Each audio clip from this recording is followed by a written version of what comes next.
Thank you. Yes, so maybe to start, yesterday evening, I realized I think I have to redo my presentation a bit because the topic is fairly niche and maybe not that interesting for all of you. So I'll spend a bit of time on the introduction and the case study. I won't go too much into the details.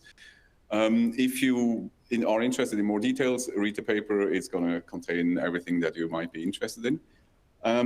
And since maybe some people here have no idea what the root availability document is, I'll give a bit of an introduction about that. And then from that, we'll see where potentially inefficiencies lies in the network, in the European network.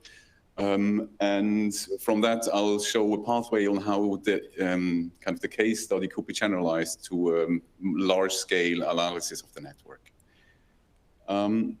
So what is the root availability document? I'll call it RAT in short. It's a common reference for restrictions or conditions in the root network in the European airspace. And that can be, for example, for city pairs, that you can only fly via certain waypoints, or that you have an altitude cap, that you cannot go above certain flight levels. And the reason for these constraints are that Eurocontrol can manage the traffic flow more efficiently and make maximal use of the capacity of a given sector. It's a very important tool. It's an integral tool of Eurocontrol's air traffic flow and capacity management. And when you submit a flight plan to Eurocontrol's initial flight plan processing system, it will be checked for compliance with the RAT conditions. And usually the flight plan is rejected if it is not meeting the conditions to make sure that you file what you actually are allowed to file. There are about, or a bit short of 16,000 of these conditions. So that's a lot of conditions, and it's really hard to keep track of all of them. Maybe just as a bit of a side note. For you to have an idea on how these could look like, I have 3 examples here. There are different annexes for different applications. So on your left side, you see the airdrome connectivity options. And if I find my pointer, you see which departure airport we're concerned. This is Zurich now. The SID, this is Will. And for example, this SID is not available for aircraft departing. There are more complicated ones where you have the general rule with exceptions. There's also another example when you have cross-border conditions. Again, you have some waypoint and then a bunch of conditions. The whole document is set up that it is both human readable and machine readable, so you can actually parse these documents. There is the whole grammar that is behind this, so it's all very well defined on how you can actually parse these and process these. This is just to give you a bit of an idea. So remember, there is just shy of 16,000 of these for the European network. That's a lot of them. Yes.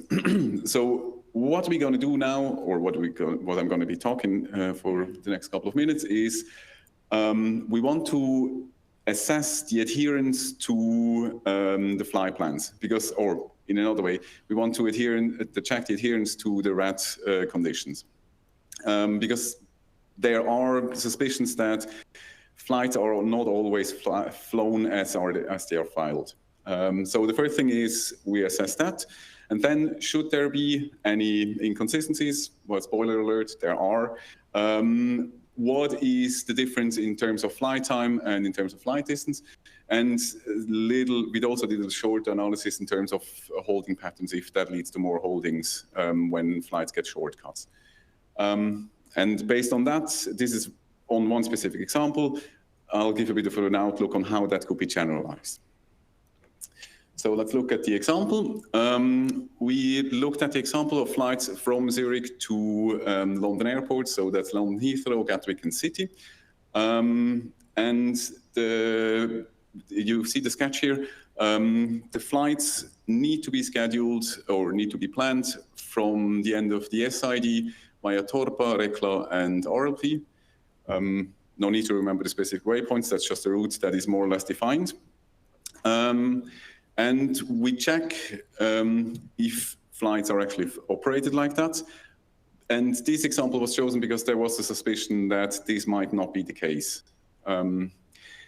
On top of that, this May, Eurocontrol launched the initiative Altogether Now 2024, and it asks, and I quote, the pilots to fly what you file, and ATCOS not to deviate the flight from the vertical lateral profile as filed in the flight plan.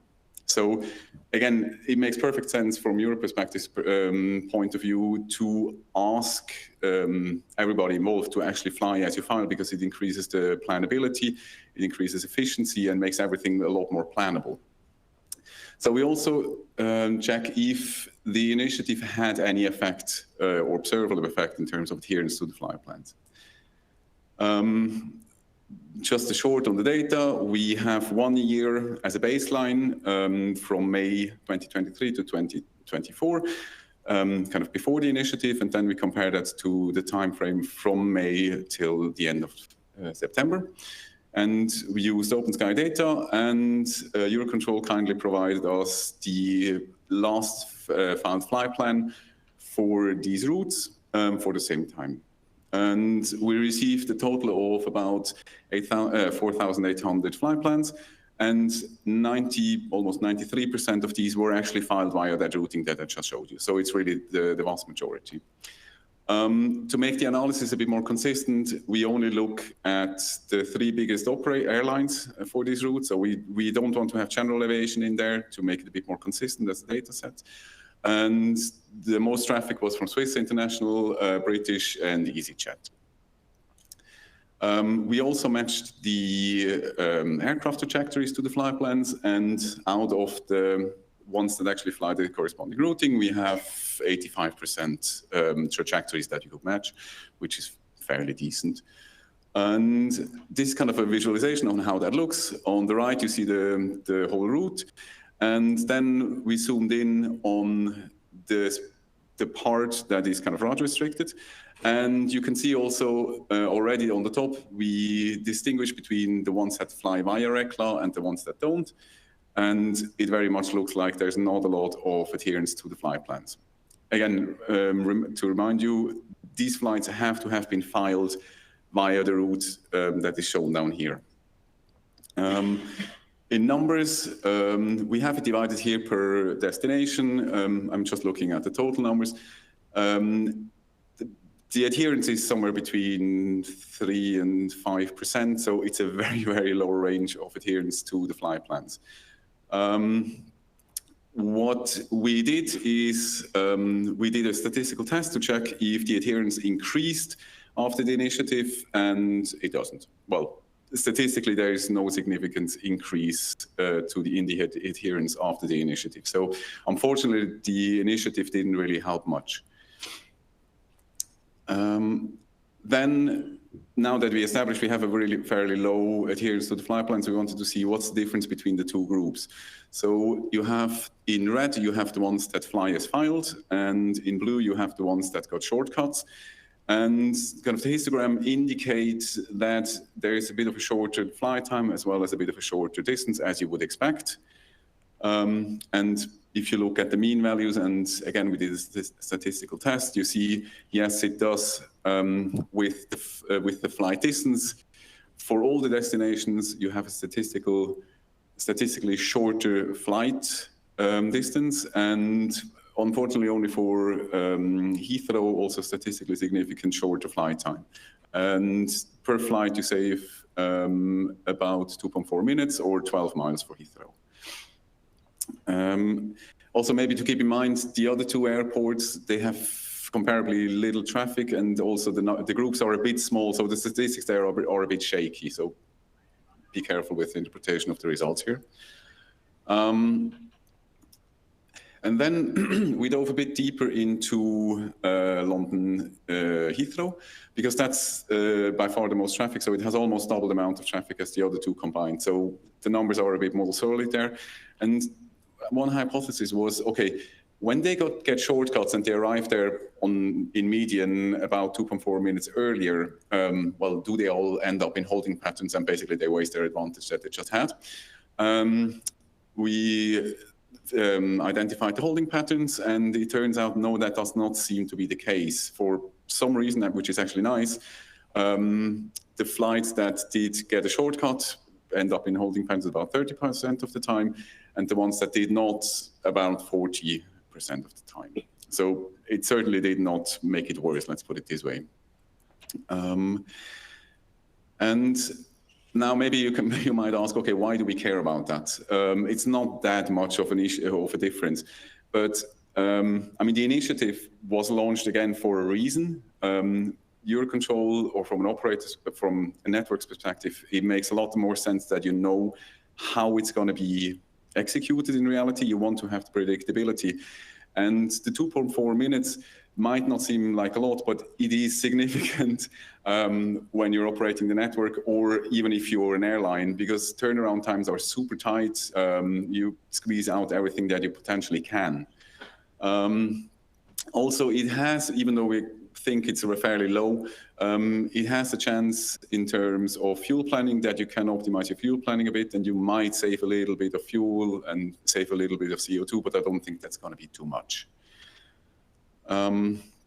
Now, this is on a very specific example that we expected to have inefficiencies. Now, if you were interested to generalize this approach, the way we think this could be approached is by selecting city pairs that you know that you have fair amount of traffic, so that your statistical numbers are meaningful. And then a two-step approach. First, you assess the adherence. As we did, you compare what has been filed to what has been flown. You can do that fairly efficiently at a large scale.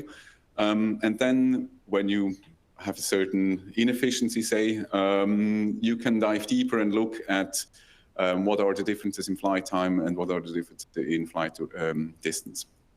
And then subsequently, that gives you kind of some facts to have an informed discussion with the involved stakeholders to figure out how you want to mitigate that. Then, of course, this is not without challenges.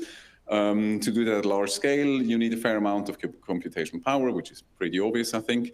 Of course, what we did is fairly crude. You need to optimize the code to make it more efficient, but you also need to determine kind of what's the parameterization of your filters and what are your thresholds. And one thing that might not be obvious is if you have city pairs that have fairly low traffic, it might not be possible to assess these because you need sufficient numbers to make you the statistics. But what is an issue is if the underlying system changes. So if the RAT conditions change anywhere along the route, you get kind of inconsistent data sets and you cannot quite compare what's going on in that period. So you have to be a bit careful with that to make sure that you're comparing apple with apple. And that's it. So just kind of a short recap. We see that the adherence is surprisingly low. On this specific example, we might have chosen one that is really very bad. Let's hope so. But what is interesting is that the shortcuts do not all end up in more holding patterns, but they do have significantly shorter times and durations. Unfortunately, the initiative that Eurocontrol launched has no statistical effect. And we think that it might be worthwhile to run an analysis of the network or parts of the network at large scale to see how does the overall picture look like and should something be done about it. And that's it from me. Thanks for your time. Thank you very much for any questions in the audience? I turn it off. Thank you, Rafael, for this presentation. I'm just wondering, are there really inefficiencies, or is it just a way to have an easy space, easy documented space to sequence, basically, right? To keep the aircraft online longer? Like you get a shortcut when when the airspace is not so busy, and otherwise you just fly this route and it's a convenient route to fly, and it's not really inefficiency. I mean, if I look between Toulouse and Paris, and when I fly this route, I would say like we get the direct when the airspace is not so busy, and otherwise we just get the documented route. And I don't know. Yeah. I'm not sure I would have interpreted this as inefficiency. Do you want to answer that one? No. So there's two things to the question. So one thing on these particular city pairs, we did try to see for the few that we have if there is a pattern in time, as in specific times of the day, specific seasons, specific days of the week. And it seems to be fairly random. It's not obvious that there is a pattern there at which times flights get a shortcut and when not. So again, in these specific examples, we couldn't find anything like that. The other thing is also the route allows you to have time-limited restrictions, if that is the case, which also helps with planability. So if you know that you expect that you'll have to follow the routing for specific times, then the route condition could be applicable for specific times of the day. And that, again, would help the planability. Well, I think that the difficulty, if you have this kind of time slots, is to implement it in the file planning systems for all airlines. Yes. They are not so willing to do micro tweaks. Yes, no, and it gets really complicated once you have delays and all that stuff on top of that. So my point is, there are good reasons to give direct, but controllers are typically short-sighted. If it is good for me, but there is a cascade effect. And that's typically why Eurocontrol is trying to say, okay, follow your flight plans, because we know that like that, you will not impact also downstream other centers eventually, because they are expecting flights to enter a certain way. With shortcuts, they enter another way. So the poor controller has to control differently. And it is getting aircraft in the wrong moment compared to what was planned. But if it doesn't work like that, I mean, they change the RAD. So, yes. Thank you. And maybe that's more a question actually to you than to you, Rafael. But in the example shown, so this didn't end up in producing any obvious inconvenience in London, because they didn't have to hold longer or anything. And I think, if I understand correctly, they managed the arrivals as they entered the airspace and not according to any kind of plan. So why would Eurocontrol have the initiative in the first place to try to kind of suggest to stick to the flight plan and not fly a more efficient shortcut if that's available? So in theory, I understand the argument, but it seems that in practice, I'm not sure that's actually helpful the way the system is currently operated. Well, for this specific case, as I said, in my opinion, that RAD is enforced at the flight planning time, but at actual at tactical level, not. So maybe you have to review your RAD. RAD is a huge document. There are many things. And they are usually reviewing it. But it could be nice to pass this kind of message and to see also other city pairs. Maybe it's different. No, I think it's a good example. Maybe, the policy doesn't work for this specific case. I think it doesn't work in many other cases. But pilots, controllers, they are all direct. Yeah. If they can, they take a shortcut, and then predictability of traffic goes to hell. And yes.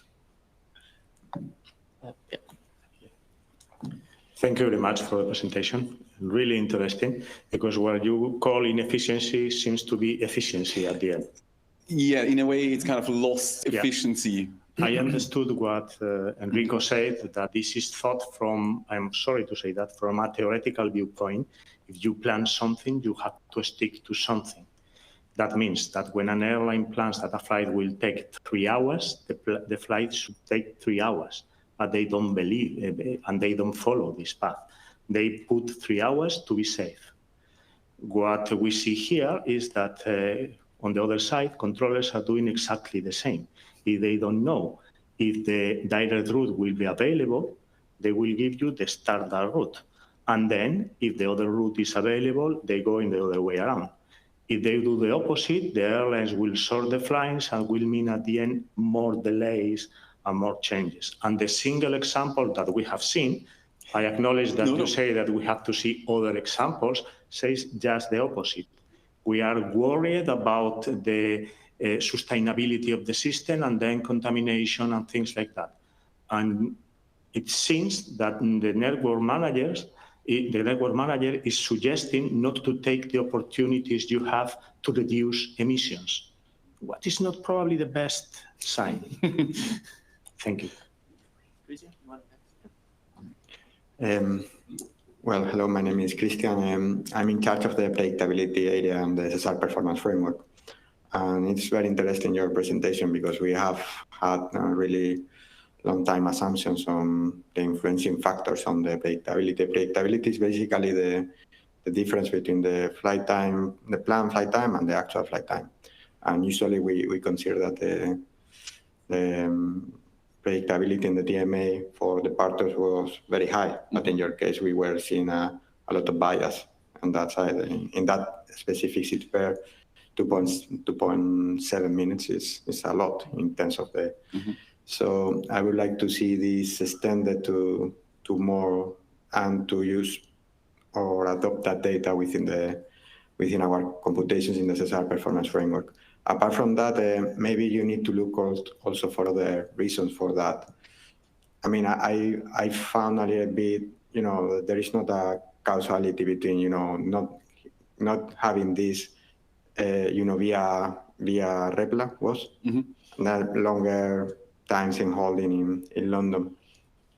I will look at if there is a correlation between the peak times at Zurich and the peak times at London, because if there is a correlation there, you should expect more holding at London. Why? Because at the end, they manage Heathrow throughput through increased holding, okay? They prefer to increase the holding time and maintain Heathrow throughput. So those are my two suggestions. Are really good work, and I hope that you publish some of these in GitHub and see if we can extend to the whole Europe. Sure. Thanks for the kind words. So I completely agree with you.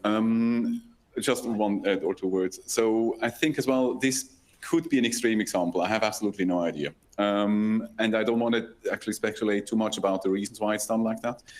But I agree with you when it comes to kind of looking at one specific use case and then deciding how that should be resolved. Of course, you would have to dig deeper and involve the kind of all the parties involved to understand what are the implications, for example, to just drop that restriction. But I don't think that's for me to judge. We try to figure out a general way how that can be done and how these inefficiencies, or how the inadherence can be discovered. Hello, many thanks for this very interesting presentation. I have one comment and one question. The question is regarding the route availability document. Have you had a look at the rules to see how many rules are imposed, taking into account the transient activity, especially of military controlled and regulated area, because a lot of directs will be granted by the controller because one military area becomes inactive, for example. And very often indeed, pilots, at least in general aviation, are filing flight plans, hoping to get direct, but finding a routing that will be accepted by the network manager. So that was my question regarding the impact of those military area. And the comment was, indeed, it seems if we compare the way the airspace and the flights are managed between Europe, for example, and the United States, maybe in Europe we are a little over-regulating, trying to plan and control everything in order to find a way to manage as efficiently the airspace as possible, and maybe with less regulation and more, not improvisation, but flexibility, maybe we could reach an efficient traffic flow. At least it's what they are doing in the States. Yeah, maybe on the first question. So no, we did not look at the restrictions, say military zones. So again, I'm not quite sure what these restrictions are. I didn't look at all of them in detail and the justification to it. So I'm not sure. Yeah, Enrico? For the specific case that you analyzed, have you seen whether those direct are crossing some military areas? Because it could well be that there is. The problem is that on the military side, they usually book an area, even if on a daily basis they free it, 6 hours before, whatever. So that could be the reason why you get so many directs granted. No, it's a very good comment, and actually, no, we didn't. But something we should do. Yeah, well, just out of curiosity. No. Oh. Next. Online? Yes, there's a question, have you considered grouping by airline instead of city pairs? Yes, we have. The problem was a bit, again, group size and statistics, particularly if you group, because they have different destinations sometimes, so the groups get really small to do meaningful statistics from that. We also try to do fuel estimation, but again, the groups get really small, particularly for the ones that adhere to the flight plan, so it was a bit unreliable, so we dropped that as well. Hello, well, thank you for your presentation. I have two questions. The first one is about the large amount of RAD. You said there are 16,000. First, did you manage to find an automated way to analyze them at first place, for example, to estimate the number of flights involved with each one? In order to, as you showed in your example, it's not easy to analyze one case. So if we had to select the most important RAD to evaluate, how would you rate them? Do we have something for this? Yeah, I think, well, to answer the first one quickly, no, I haven't found any code, but I haven't looked into parsing RAD, kind of if there's libraries around for that. I haven't checked yet. To be honest, I think I would approach a problem the other way around. I would look at where is the adherence low, and then which are the conditions that kind of force the flow into that direction. So, because you can do that purely by data, fairly automated, it's fairly straightforward to do. So, and then the complicated part is actually to figure out which route conditions are causing kind of these traffic flows to go where they go. Yeah, and my last question is about efficiency or inefficiency. We thought that RAD added some constraints. You said that some of them are time location, but as it has been said, all flight planning system and all airlines cannot manage them because it's difficult. So do you have a way of estimating the number of truly applicable RAD and the one which has been applicable, whereas it was not mandatory? Unfortunately, no. Simple answer. Okay, thank you. I think we will continue with the next presenter, but I was thinking, because those are just text, right? Would it be possible to use a language model to process it and convert it in like a structured JSON file? It's worth a shot. Yeah. Even though the thing is, though, it has a very well-defined grammar, so it should be fair. Okay, it might be quite a bit of work to implement the parser, but you can have a very reliable system if you want, once you have the parser. Right. But yes, you might have. Yeah.